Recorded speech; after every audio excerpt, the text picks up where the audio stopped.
Welcome to the solo leveling season 2 episode number. तभी Jinwoo ने एक तरकीब निकाली और उसने कैमरामैन से कैमरा बंद करने को बोला। कैमरामैन बात मान लेता है और कैमरा बंद कर लेता है। तो जिन्वू अपने शैडो सोल्जर को मिन बयांग की बॉडी को ढूंढने के लिए बोलता है। बैक समझा नहीं कि जिन्वू बॉडी का क्या करेगा। तभी मिन बयांग की सरकटी लाश ढूंढकर ले आता है। जिन्वू उसको एक्सट्रैक्ट करना चाहता है, लेकिन उसे पक्का यकीन नहीं है कि ये काम करेगा या नहीं। सिस्टम ने बताया कि ऐसा हो सकता है। तो जिन्वू कहता है अराइज। बैक जिन्वू को मिन की बॉडी से छेड़छाड़ करने से रोकता है, लेकिन तभी उसने देखा कि मिन बयांग उठकर खड़ा हो गया है और उसके हाथ में हीलिंग स्पेल वाली बुक भी है। उन सबको लगने लगा कि जिन्वू कोई मामूली हंटर नहीं है, बल्कि वो मरे हुए को जिंदा करने की एबिलिटी जानता है। मिन बयांग चा के करीब जाता है और अपने हीलिंग मैजिक का इस्तेमाल करके चा को हील करने लगता है। ये देखकर बैक जिन्वू से पूछता है तो जिन्वू ने बताया कि उसने कोई ऑर्डर भी नहीं दिया और बयांग्यू अपने आप ही हील करने लगा, जिससे पता चलता है कि मिन बयांग्यू एक नरम दिल इंसान है। कैमरामैन जिन्वू के कारनामे से हैरान है, जबकि चोई को लगता है कि जिन्वू एक ऐसा हंटर है जो जितना लड़ेगा उतना ही ताकतवर बनता जाएगा।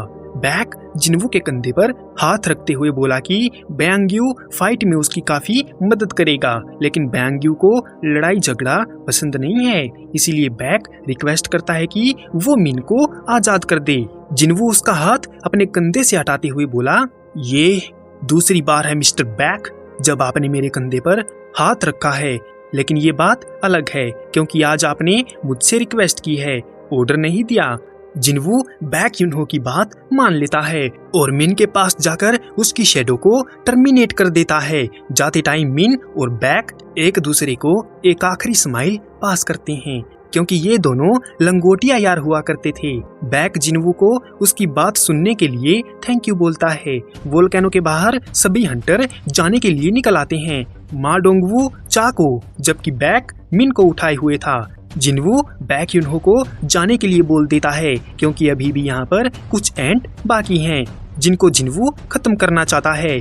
उधर डरे हुए होशिनो ने सुगीमोटो को बताया कि वो एंट बहुत ही ताकतवर है, जिसे कोई भी हरा नहीं सकता है। उसने गोटो को भी आसानी से मार डाला, जिस पर सुगीमोटो उसको शांत करवाते हुए बताता है कि उन्होंने इस रेड को जीत लिया है और उस एंट को भी मार दिया है, और ये बात कोरिया हेडक्वार्टर से कंफर्म की गई है।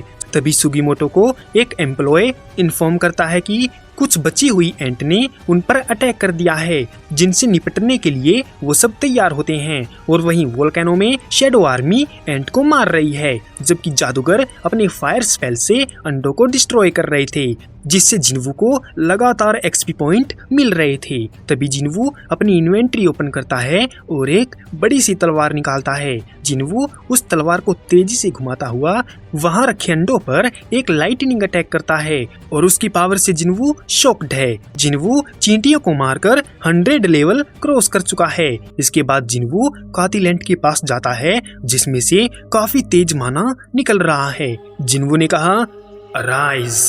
तभी वहां पर काफी अंधेरा छा जाता है और जिन्वू को कुछ दिख भी नहीं रहा था। जिन्वू को लगा कि शैडो एक्सट्रैक्शन फेल हो गया, मगर तभी पीछे से जिन्वू को उसकी आवाज आती है और उसने देखा कि ये तो सक्सेसफुल हो गया और वो काफी खतरनाक तरीके से खड़ा हुआ है, जो जनरल रैंक के साथ लेवल 1 पर है, और वो जिन्वू के सामने एक अच्छे बच्चे की तरह झुक जाता है। जिन्वू ने पूछा कि वो उसका कातिल है, ये जानकर भी एंट उसका साथ क्यों देना चाहता है, जिस पर एंट ने कहा कि जिन्वू ने उसको मारा नहीं है, बल्कि उसको दूसरा जन्म दिया है और वो इस बात से खुश है कि हमेशा के लिए उसको जिन्वू का साथ देने का मौका मिलेगा। एंट ने कहा, मेरे मालिक, मुझे एक नाम देने की कृपया करो। जिन्वू उसको कोई अलग नाम देना चाहता है, तो जिन्वू कहता है, आज से तुम्हारा नाम होगा बेरू। जिन्वू उलझन में पड़ा हुआ है कि बाकी बची एंट को कैसे खत्म करे। जिन्वू को एंट की संख्या ज्यादा लगती है, तो वो बेरू की मदद लेना चाहता है, लेकिन बेरू तो कब से ऑर्डर मिलने का इंतजार कर रहा है। और वहीं पार्क अपने वॉरशिप और कुछ मैजिशियन के साथ चींटियों को जला डालता है।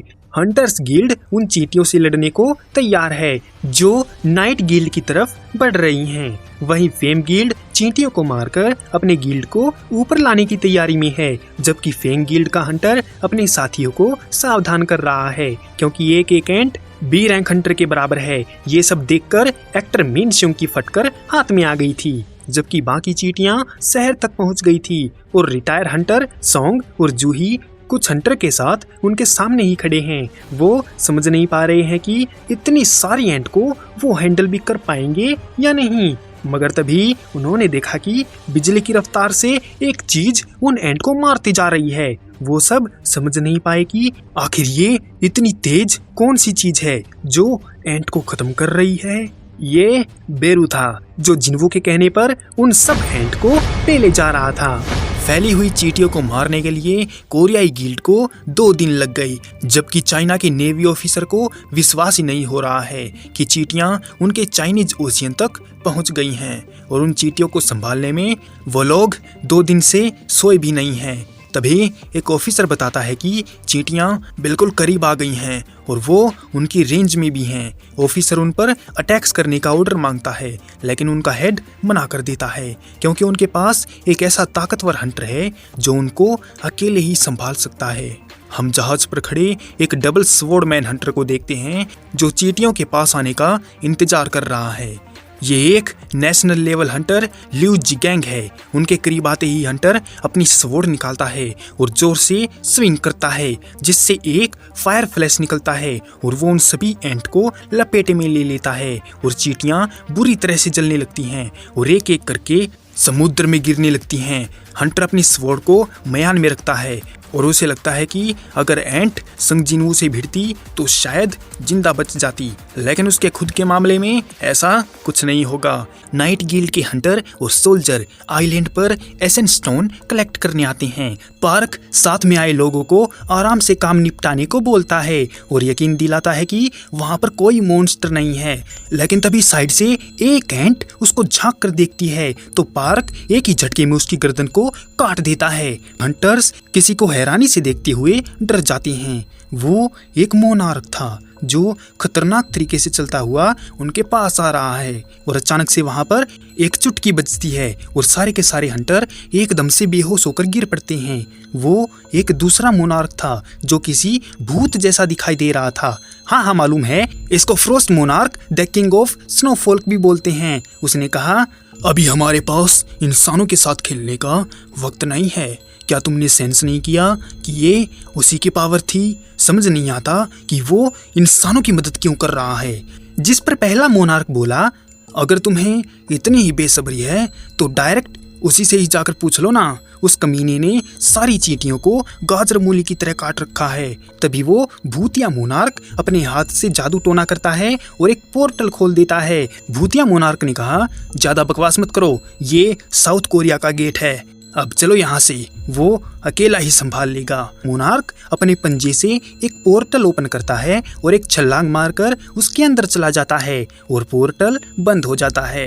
अगले दिन हम जिन्वू को देखते हैं जो रेड में मर चुके हंटर के फ्यूनरल में आया था और उनमें मिन ब्यांग्यू भी शामिल था। तभी जिन्वू के पास बैकी आता है और वो जिन्वू को रेड में टाइम पर आने के लिए थैंक यू बोलता है, क्योंकि अगर वो नहीं आता तो वो सब उसी वक्त मारे गए होते। चाहे इनकी नजर जैसे ही जिन्वू से मिलती है तो वो नजरें चुरा लेती है। इसके बाद जिन्वू चेयरमैन गो के साथ बैठकर बात कर रहा है और गोगुन ही पूछ रहे हैं कि क्या जिन्वू ने अपना कोई बीस्ट आइलैंड पर रखवाली के लिए रखा था। जिन्वू साफ मना कर देता है कि उसने ऐसी कोई हरकत नहीं की थी। तो वो दोनों समझ नहीं पाते कि वहाँ आइलैंड पर आखिर था कौन। और ट्रैफिक जाम में फंसा हुआ जिन्वू खुलने का नाम नहीं ले रहा है, इसीलिए जिन्वू हमेशा सबवे से जाना पसंद करता है।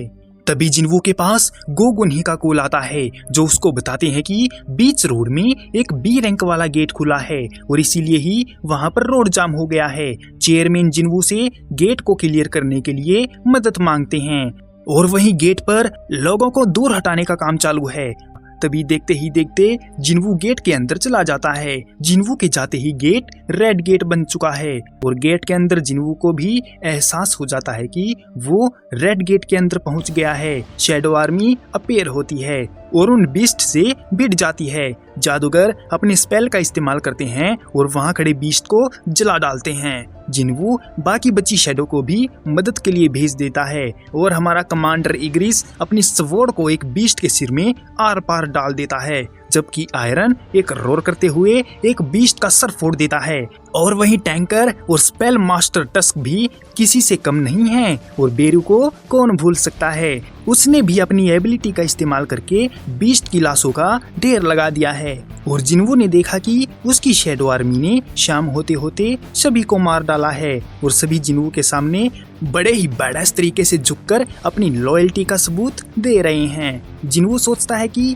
हंटर जन्म लेते ही हैं दुश्मन को मारने के लिए, और ऐसा समझना बेवकूफ़ी होगी कि दुश्मन सिर्फ बीस्ट हो सकते हैं, लेकिन ये बिल्कुल गलत है।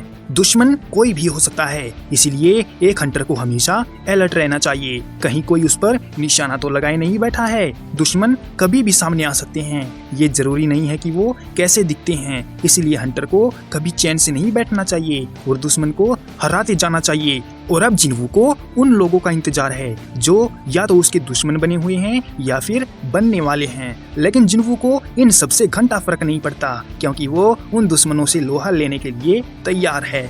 इसी के साथ the end of solo leveling season 2 episode number. मिलते हैं किसी और वीडियो में, तब तक के लिए सायोनारा।